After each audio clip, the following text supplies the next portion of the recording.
A missão do Sr. Black e da Rumo à Nova Humanidade é sempre reunir informações ou abordar temas que sirvam como alerta ou plantar sementes de conhecimento para todos aqueles que buscam se entender ou entender melhor o mundo ou a sociedade que vivemos. Juntamos, organizamos e distribuímos informações. Entender, acreditar e compartilhar é algo individual de cada ser.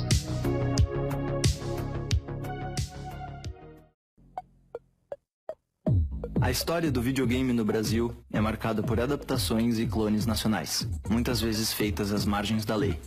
A pirataria é um problema para artistas e empresas, mas se não fossem as gambiarras locais, não existiriam jogadores e a cultura de games no país. Paralelos investiga os limites do espírito criativo brasileiro, do legal ao ilegal, na busca pela popularização dos games no Brasil.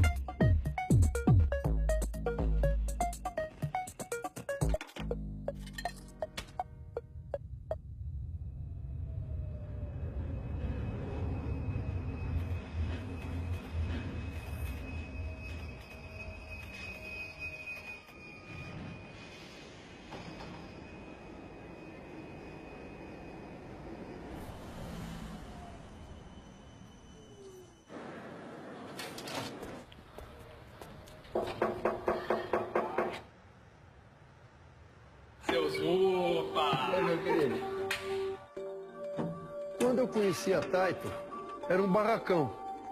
Ela não era uma indústria ainda. Era um salão que ele guardava as máquinas de lá, tudo importada, não fazia nada. Chegou-se à conclusão do seguinte: escuta, por que nós não fazemos as máquinas aqui, em vez de pagar as importações, por que não fazemos as máquinas aqui? Começou em 69, né? No início dos anos 69. Foi quando começou as primeiras montagens Taito Corporation. Eu fui o primeiro funcionário Taito Corporation. Todas as Pimbos Taito, todas foram cópias americanas. Vamos fazer essa máquina aqui, mas com outro nome.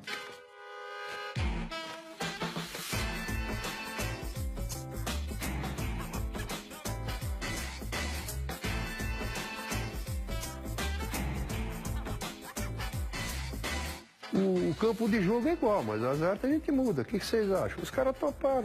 E o brasileiro sabe fazer as coisas.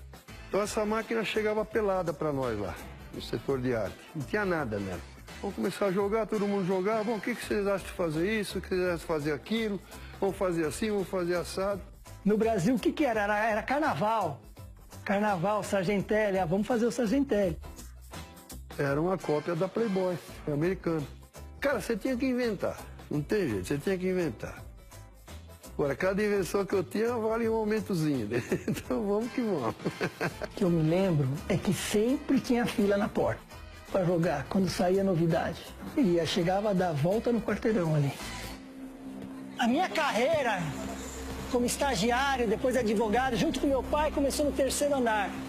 Coincidentemente, foram os pontos de venda da Taito. Tinha um movimento muito interessante de jovens aqui na época, um pouco mais à frente também. Então a Paulista tinha 3, 4 lojas justamente para isso, para atrair esse público mais juvenil.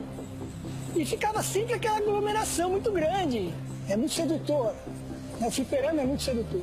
Era só as maquininhas batendo, os pinballs, tim, tim, tim, tim, tim, tim, e as luzinhas. Na época a Taito tinha a Playland, tinha o Play Center, tinha esses pontos de venda, tinha a fábrica em Manaus, então ela tinha assim um mercado muito forte aqui no Brasil. Eu acredito que o grande legado é que a Taito ela foi a precursora dessas grandes ideias de que a gente vivencia hoje. O desenvolvimento dos games deve muito à Taito.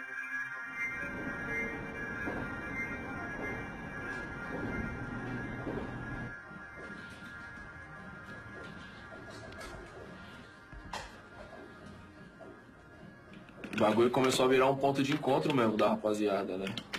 Todo mundo que tava enganando seus patrões ia pro fliperama. A ficha era 25 centavos, parça. Mano, nós ficou o dia inteiro naquela... Eu lembro de eu sair e eu continuei vendo os personagens na calçada. Foi tipo o primeiro Pokémon GO, mano. Um dos grandes sonhos de quem jogava videogame quando criança, da minha geração, era se ver representado no game, né? Então, eu me lembro da revolução do Blanca, fliperama, 1991 ali. Falei, cara, esse cara é brasileiro, ele é um monstro, mas não importa, é Brasil. O Blanca, mano, é tipo bombadão, fedorento, né, mano? Mano descalço na beira do rio, né? É engraçado, né, a tela do Brasil ali, que eles põem o Blanca pra lutar, né, tipo... Ah, para, tio, o Blanca é a representação brasileira, tio. Como é que você vai sentir orgulho do Blanca, mano? Mano, ruivo com a pele verde, bagulho zoado, os caras arrastando o Brasil, mano. Bagulho no meio da selva, tá ligado? Bem estereotipado errado mesmo, né, mano? Mas, né, fazer o que? É o Blanca, parça. O Blanca era um dos nossos lá também, né? Não podia abandonar ele. Eu escolhi o Blanca, mano, porque você podia encostar os caras no canto e matar eles no shopping também. Você ficava... Se a gente se viu representado no Blanca, imagina ver um cara de verdade. Uma parada que tem um referencial realmente próximo da nossa história, tá ligado? E aí, fiote? Que carrinho foi esse, parceiro? Foi mal.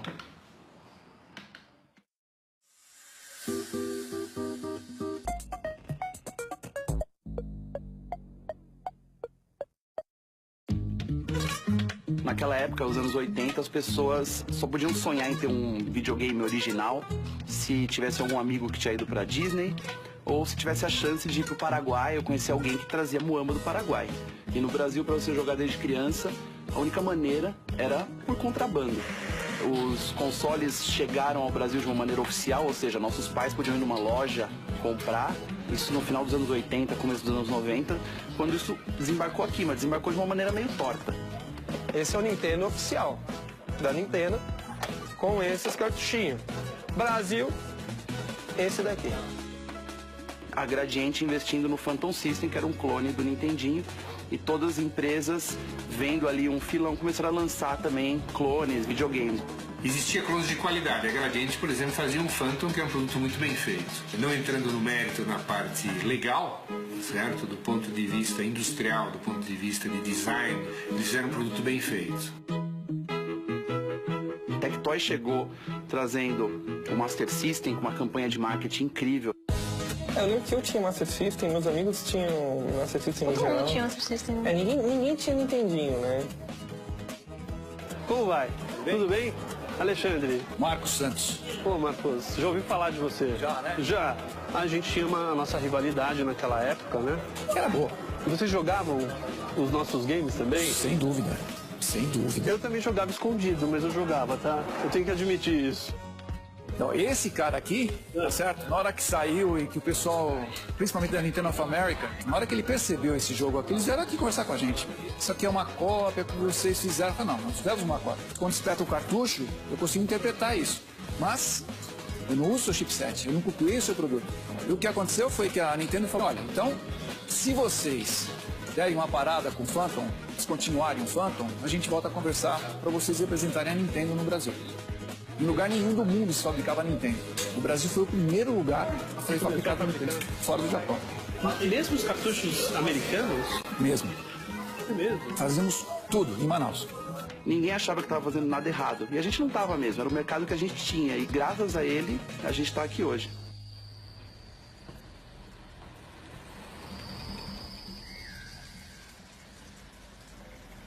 Era outra experiência jogar jogo de videogame como uma criança brasileira, uma criança que entende o que está sendo falado. A gente jogava o jogo sem saber o que está acontecendo na tela.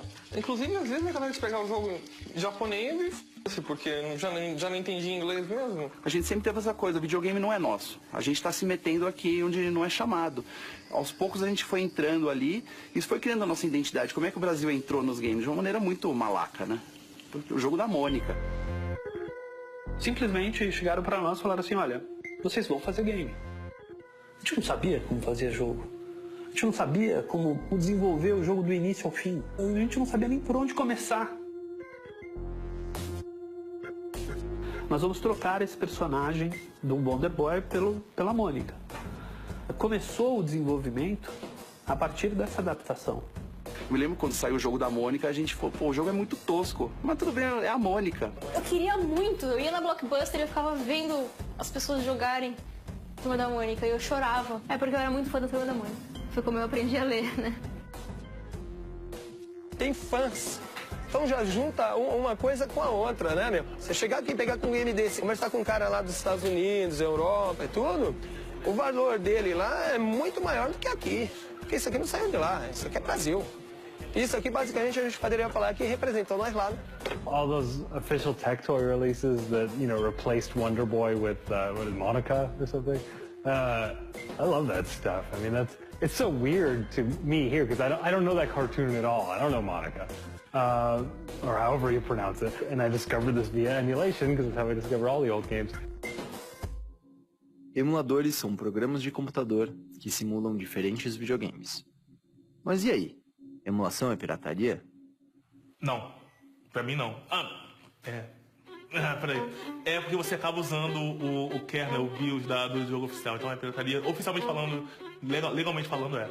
Tem muito jogo que você nem consegue comprar mais hoje. Assim, no máximo você vai comprar uma fita raríssima e caríssima, não dá. A gente pega um emulador e testa. Como que eu vou conhecer? Não existe mais cartucho, não existe mais o console. O console quem tem é caro.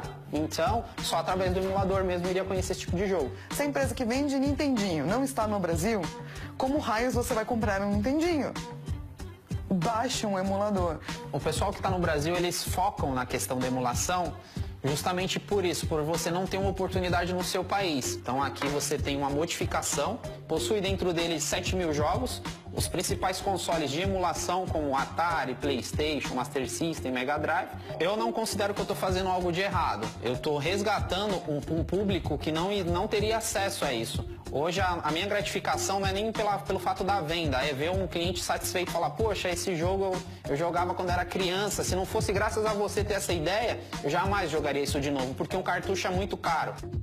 A lot of people who are doing incredible work to save video game history are seen as pirates, and that's unfortunate because they're heroes, they're archivists, they're saving the cultural history of the 20th century's greatest artistic innovation, which is video games.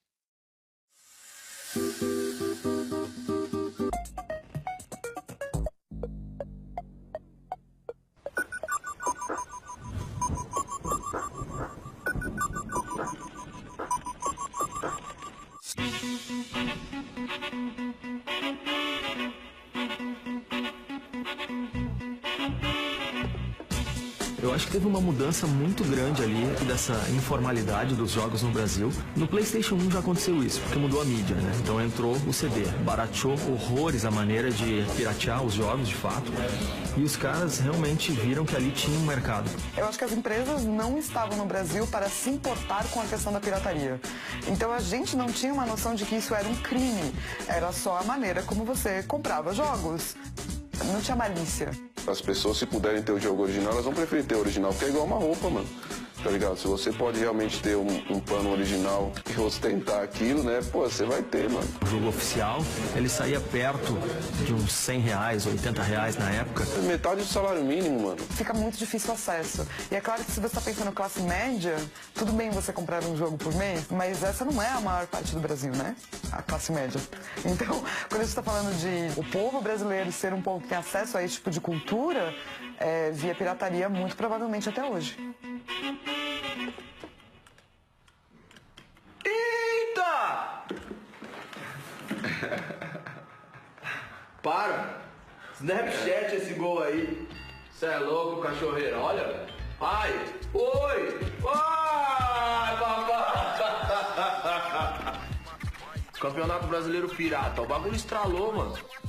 Os patches, em específico, eles foram uma certa profissionalização da pirataria. Já entrava um trabalho ali mais artesanal na história, sabe? Tipo, porque tinha uma expressão, né? Tinha autoexpressão ali na história. Ah, queremos jogar jogo de futebol, mas queremos ter um personagem brasileiro. Então enfia o personagem brasileiro aí, ó. E é isso. Aí você coloca, por exemplo, o Kaká com o Ronaldinho no Flamengo. Corinthians e Santos. Fazer um Grenal ali, sabe? Várias pessoas foram conhecer as escalações dos seus times por causa do jogo, tá ligado? Por causa do Bomba Pet. Aí você sabia Sabia todo mundo, sabia até o terceiro reserva, mano.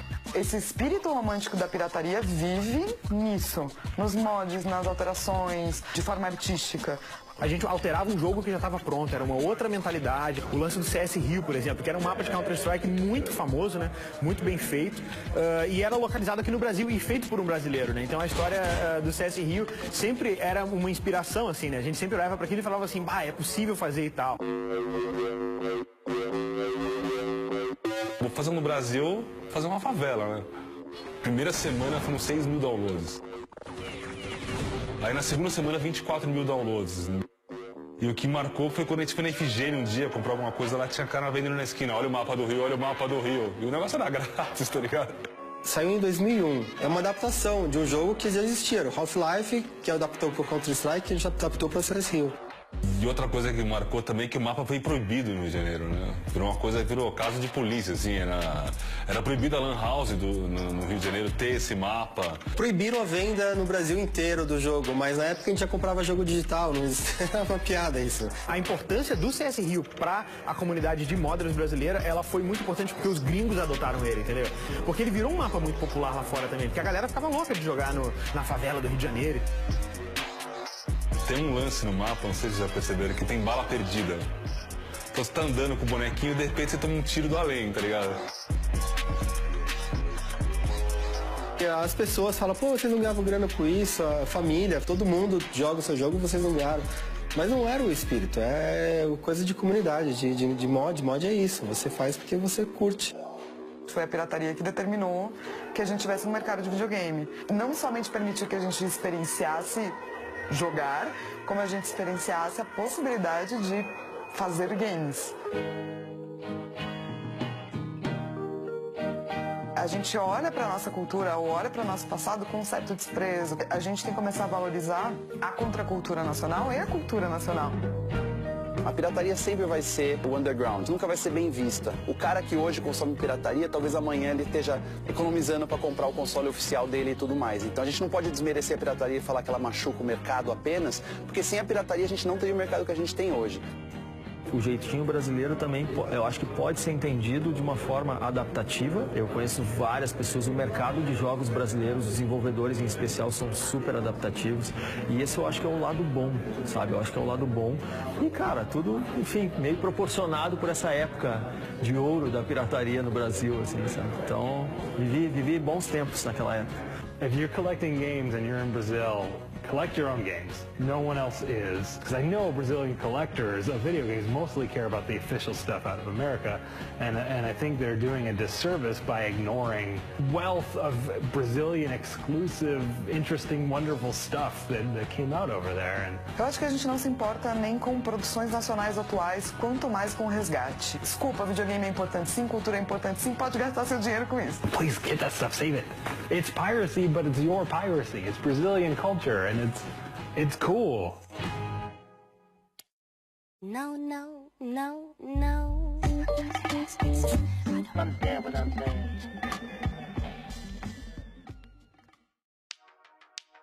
Se gostou desse vídeo, compartilhe e deixe o seu joinha.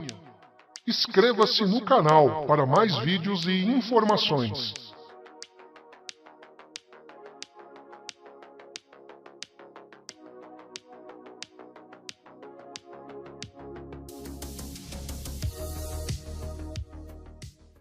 We have been nowhere near normal this year, and we're going to